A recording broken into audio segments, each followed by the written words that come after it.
Ini diantara doa yang sering saya baca sejak kecil. Doa inilah yang ingin saya tekankan kembali untuk bisa seringkali didawamkan oleh orang tua kepada anak-anaknya. Atau boleh oleh kita pribadi kepada diri kita sendiri. Dan ini pula yang sering kemudian saya lakukan khususnya sejak masuk pesantren. Ibu saya mengajarkan doa, ayah saya mengajarkan doa, kemudian diantara doa yang diajarkan itu salah satunya adalah pertama dalam Al-Quran disusulkan dengan ibadah. Al-Baqarah ayat 3 yang telah kita lampaui dulu. Alladzina yu'minuna bil ghaib. Dan itu kalimat iman pertama kan? Orang takwa yang sejati itu yang akan mendapatkan petunjuk yang benar dari Al-Quran. Ciri pertamanya adalah dia memiliki konsistensi keimanan terhadap Allah sekalipun belum nampak dalam pandangannya. Lalu bagaimana dia menjaga konsistensi iman itu? Wa yuqimunas shalah wa mimma razaqnahum yunfiqun. Jadi kalau sholatnya ditingkatkan dari yang 5 waktu, ya, subuh, zuhur, asar, maghrib, isya, ditambah dengan sunnah, rawatibnya, tahajudnya, sholat mutlaknya, itu nanti akan terjadi satu dampak perubahan kepada jiwa, akan lain. Dan nanti perilakunya akan beda. Kalau nggak percaya silahkan, akan terjadi perubahan pada diri kita. Nah nanti persamaannya kata Nabi linearnya, begitu amal solehnya meningkat, imannya pun akan kuat. Dan pengertian terbaliknya, kalau amal solehnya sedang turun, berarti imannya pun sedang lemah. Paham ya? Nah, ini bagian pertama, bagaimana cara meningkatkan iman. Yang kedua, formulasinya lewat ilmu, pengetahuan. Karena itu antara ilmu dengan iman itu disandingkan. Itu ada di Quran surah ke-58 Al-Mujadalah di ayat yang ke-11 itu. Ya, kalau kita langsung ke ujungnya atau kita baca dari awalnya, ya ayyuhalladzina amanu idza qila lakum tafassahu fil majalisi fafsahu yafsahillahu lakum. Dan dibuka dengan iman kan ya? Hei semua orang-orang yang telah menyatakan dirinya beriman. Apa yang dimintakan oleh Allah di sini? Yang dimintakan hidupkan majlis-majlis ilmu. Kalau dalam bahasa kekinian share. Dulu tafsir ulama ya, yang fafsahu yafsahillahu lakum itu diartikan dengan luaskan, bagi space untuk yang lain. Sekarang pengertiannya di era kekinian itu bisa diperluas dengan share. Jadi kalau ada manfaat-manfaat di majlis ilmu, materi-materi yang bagus, yang bisa menguatkan jiwa, memotivasi, memberikan arah yang benar, itu share seluas-luasnya. Ya, sehingga dengan di-share itu, setiap orang bisa mendapatkan kesempatan yang serupa untuk meningkatkan keimanannya. Kalau bahasa Nabi, boleh jadi, kan? Boleh jadi itu. Ya, yang mendapatkan sharean itu mendapatkan manfaat yang lebih banyak bahkan dibandingkan dengan yang men-share. Maksudnya apa? Mungkin lebih berdampak kepada yang mendapatkan itu. Anda mendapat video potongan misalnya, ya terasa biasa-biasa, kayaknya bagus tuh. Lalu Anda share. Bagi sebagian orang itu yang dia cari selama ini. Ketika dia mendapatkan itu, terasa bagi dia sebuah perubahan. Ketika dia berubah, Anda yang men-share itu mendapatkan transferan pahala dari setiap hasil perubahannya. Indah kan ya?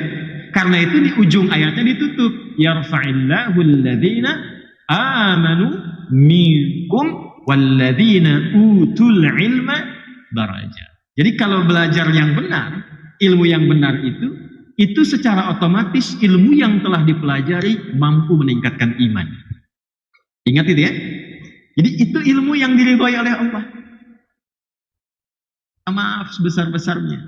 Kalau misal dalam satu kesempatan mengajar tidak memberikan penambahan kualitas atau kuantitas keimanan, tolong saya dikoreksi ya, didoakan. Karena mungkin ada yang tidak tepat dalam cara mengajarkan itu. Ya, karena guru yang benar ketika mengajarkan sesuatu, diantaranya adalah mampu mendapatkan, ya, atau menjadikan setiap yang belajar itu lebih dekat dengan Allah Subhanahu wa Ta'ala. Dan menariknya, amanat undang-undang kita itu seperti itu. Jadi ternyata ilmu yang diinginkan oleh undang-undang Sisdiknas kita, sistem pendidikan nasional itu, bukan hanya menjadikan setiap anak bangsa itu pintar, tidak. Tapi juga meningkat iman dan takwanya serta menjadi mulia akhlaknya. Itu nanti seperti pernah saya sampaikan, bisa dilihat di Undang-Undang Sisdiknas ya nomor 20 tahun 2003. Coba dilihat ya. Bahkan dari sejak pasal menimbang yang poin B itu. Undang-Undang Dasar ya Negara Republik Indonesia tahun 1945 mengamanatkan kepada pemerintah untuk menyelenggarakan atau mengusahakan satu sistem pendidikan yang meningkatkan keimanan dan ketakwaan kepada Tuhan Yang Maha Esa serta akhlak mulia. Jadi sebelum pintar itu iman dan takwanya dulu. Jika ada satu sistem pendidikan, anak-anak misalnya bapak ibu atau anak kita belajar di sekolah, ilmunya tinggi, pintar dia, tapi takwanya nggak ada, akhlaknya tidak mulia, maka sesungguhnya sistem pendidikan yang berlaku di sekolah itu belum sempurna. Saya tidak mengatakan gagal, tapi baru mendapatkan setengahnya, belum sesuai dengan amanat undang-undang. Itu kalau kita ngaji undang-undang ya, kan sekarang ngaji Quran ya. Nah, jadi maksud saya alhamdulillah itu sudah di Qurannya ada dalilnya, kemudian negara kita menguatkan dengan memfasilitasi itu semua. Ya, karena itu bagian terpenting adalah belajar dimanapun, pastikan ilmunya bertambah, imannya menguat. Jelas di sini ya? Baik, karena itu kita berharap Bapak Ibu teman-teman sekalian, pembahasan di kesempatan malam hari ini insya Allah menambah wawasan kita dan keimanan kita di hadapan Allah Subhanahu wa Ta'ala. Bismillahirrahmanirrahim. Ayat ke-22. Alhamdulillah ya. Di pertemuan sebelumnya, dengan izin Allah Subhanahu wa Ta'ala, kita telah sempurnakan ayat ke-21 dari surah Al-Baqarah, dan insya Allah di pertemuan kali ini kita akan bacakan di ayat ke-22. Sebelum kita bacakan, saya ingin menunjukkan dulu bahwa janji saya di pertemuan sebelumnya ingin menunjukkan salah satu tafsir yang tersambung kepada sahabat mulia, yaitu sahabat Abdullah bin Abbas radhiyallahu taala anhuma, atau dikenal dengan Ibnu Abbas. Beliau ini diantara sahabat junior di era Nabi yang seringkali saya kisahkan, disiapkan, diinvestasikan oleh orang tuanya, khususnya ayah tercinta ya Abbas paman Nabi radhiyallahu taala anhu, yang beda usia 3 tahun dengan Rasulullah sallallahu alaihi wasallam, untuk menjadi sosok yang dekat dengan nilai-nilai keislaman dan hadis-hadis Nabi Muhammad sallallahu alaihi wasallam. Maka sejak kecil didekatkan, disimpan di majlisnya Nabi sallallahu alaihi wasallam, sehingga memiliki kecintaan yang tinggi kepada Nabi dan segala yang dilakukan oleh Nabi. Bukan hanya yang diajarkan, tapi dilakukan oleh Nabi. Sampai beliau menyiapkan waktu di masa-masa kecilnya untuk selalu menempel ketat aktivitas Nabi Sallallahu Alaihi Wasallam yang mampu untuk dilakukan. Maka sejak kecil Nabi doakan. Doa inilah yang ingin saya tekankan kembali, untuk bisa seringkali didawamkan oleh orang tua kepada anak-anaknya, atau boleh oleh kita pribadi kepada diri kita sendiri. Dan ini pula yang sering kemudian saya lakukan, khususnya sejak masuk pesantren. Ibu saya mengajarkan doa, ayah saya mengajarkan doa, kemudian di antara doa yang diajarkan itu salah satunya adalah doa Nabi Sallallahu Alaihi Wasallam yang oleh beliau langsung dibacakan untuk Abdullah bin Abbas radhiyallahu taala anhuma. Apa doanya? Qala Rasulullah sallallahu alaihi wasallam, Allahumma faqihhu fid din wa 'allimhu at-ta'wil.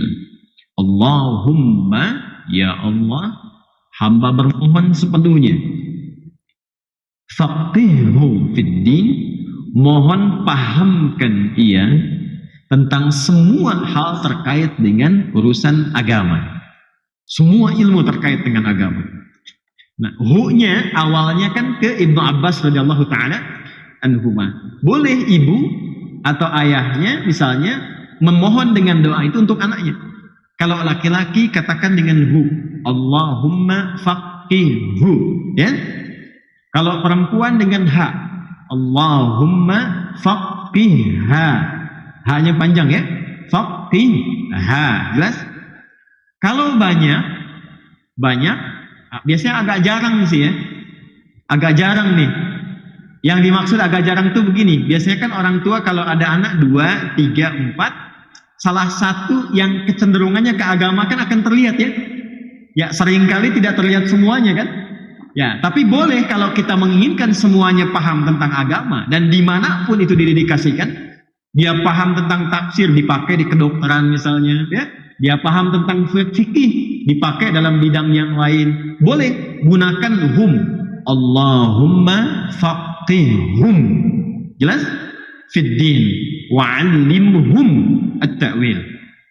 Kalau untuk diri sendiri pakaikan ni di ujungnya. Allahumma faqihni fiddin wa'allimni at-ta'wil. Jelas ya? Nah, ini diantara doa yang sering saya baca sejak kecil. Allahumma faqihni fiddin. Ya Allah, mohon bimbing hamba, berikan pemahaman terbaik dalam semua hal terkait urusan agama. Wa'allimni ta'wil, dan ajarkan kepada hamba untuk bisa mengetahui detil-detil sesuatu. Jelas ya? Nah, maka dari situ kemudian di antara hal yang paling menonjol dari Ibnu Abbas radhiyallahu taala anhuma itu kemampuannya terhadap Al-Qur'an. Karena itu beliau diberikan gelar oleh para sahabat dengan turjumanul Qur'an. Turjuman Al-Qur'an, terjemah Qur'an yang berkehidupan. Jadi kalau ingin tahu tentang Qur'an ini. Setelah Nabi sallallahu alaihi wasallam wafat, usianya masih belia, sekitar 13 atau menjelang 15 tahun, itu sudah hafal Al-Quran, paham tafsirnya, dan sudah hafal sekitar 2000 hadis. 2000 hadis. Maka nanti beliau pun termasuk menjadi rujukan. Itu kalau sahabat senior sedang rapat, ya, di antara pendapat yang sedang didengar itu seringkali diminta, itu pendapat anak muda ini. Ya, bahkan masih remaja itu. Beberapa sahabat kadang ada yang protes itu, kenapa ini anak kecil hadir di sini?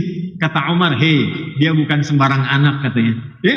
Dan seringkali didengar bahkan dilakukan. Apa maknanya ayat ini? Apa maksudnya begini? Itu Ibnu Abbas radhiyallahu taala anhuma sejak dini sudah memberikan pendapat di kalangan rapat sahabat-sahabat senior radhiyallahu taala anhum jami'an. Selesai itu tumbuh menjadi dewasa, beliau mengajar, punya seorang asisten. Ya, membantu beliau, ya, disebutnya asisten lah, bahasa halus kan sekarang ya, yang bantu. Dulu orang membantu, saya masih mengalami masa-masa itu. Jadi kita tuh kalau ingin menjadi khadimnya syekh, pembantunya syekh, terserah orang mau katakan apa, asistennya syekh, itu kebanggaan tertinggi. Karena di situ kita bisa menyerap berbagai hal yang bisa kita dapatkan yang tidak mungkin atau kadang-kadang sulit didapati di majelis umum. Ya, lihat adabnya, ilmunya, bisa konsultasi langsung. Dulu saya nggak malu masakin buat syekh itu, bawain tasnya. Justru di situ kita dapat berkahnya itu. Masya Allah, datang, tanya jawab, ya, kemudian bertanya hukum, itu mahal sekali. Di antara asisten beliau yang menjadi muridnya pula namanya Al-Imam Mujahid rahimahullah, ya, dari kalangan tabi'in. Maka sepeninggal Ibnu Abbas radhiyallahu taala anhuma, diwariskanlah ilmu tafsir itu kepada Imam Mujahid rahimahullah, kalangan tabi'in, dan jadi ahli tafsir. Bayangkan, seorang pembantu, seorang asisten, wafat tuannya, pembantunya menjadi ahli tafsir. Bisa begitu? Ya? Dan kemudian diwariskan itu ilmunya, ya, diserap lagi oleh orang-orang setelahnya. Termasuk yang kitab kemarin Jami'ul Bayan karya Al-Imam At-Tabari yang ini. Itu banyak mengutip pendapat Al-Imam Mujahid yang tersambung pada Ibnu Abbas radhiyallahu taala anhuma. Bahkan 5 abad setelah beliau ini munculkan Imam Ibnu Katsir rahimahullah. Al-Imam Ibnu Katsir itu mengambil pendapat juga. Di antaranya tersambung lewat Imam Mujahid, lewat jalur ini. Maka dari kumpulan riwayat Imam Mujahid ini dan murid lainnya, dikumpulkanlah materi keterangan tafsir Ibnu Abbas radhiyallahu taala anhuma secara singkat dan padat, mirip-mirip yang kemudian dicetak setelah itu. Ada tafsir Jalalain, pernah dengar ya? Tafsir Jalalain itu, saya juga ada, nanti kita tunjukkan kitabnya. Maka disebutlah tafsir ini namanya Tanwir al-Miqbas bin Tafsir Ibnu Abbas radhiyallahu taala anhuma. 1 jilid. Nah ini kitabnya, Tanwir al-Miqbas bin Tafsir Ibnu Abbas radhiyallahu taala anhuma. Jadi semua di kitab ini rujukannya langsung ke sahabat mulia Ibnu Abbas radhiyallahu taala anhuma. Jadi di kita di Islam itu tafsir aja ada sanadnya tuh. Tafsir ada sanadnya. Alhamdulillah kita punya satu jilid. Ya. Ayo, dapatkan ya tafsirnya ya. Ini insya Allah murah kok, nggak mahal tuh. Ya. Antum makan sebulan dapat berapa tuh? Ya, ini sampai akhirat nih. Ya. Ini asli, masih bahasa Arab tuh. Ya. Makanya kita bahas nanti ya. Nah, alhamdulillah, alhamdulillah, alhamdulillah. Like and subscribe.